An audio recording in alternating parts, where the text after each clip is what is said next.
Tired of sifting through endless Jira issues to find the latest updates?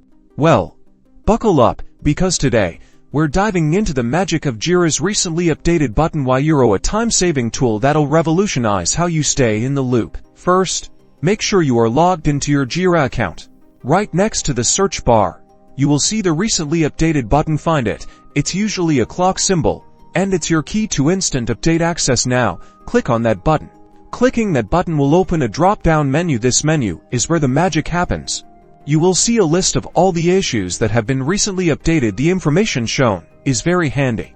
It typically includes things like issue type, issue key, summary, and the time of the last update. To view the recent updates for a specific issue, simply click on that issue in the menu. Once in the issue view, you'll find all the recent changes in the activities section. You can efficiently review the updates, and that's it. With the recently updated button, you can instantly access the most recent updates in Jira, saving you valuable time and keeping you informed.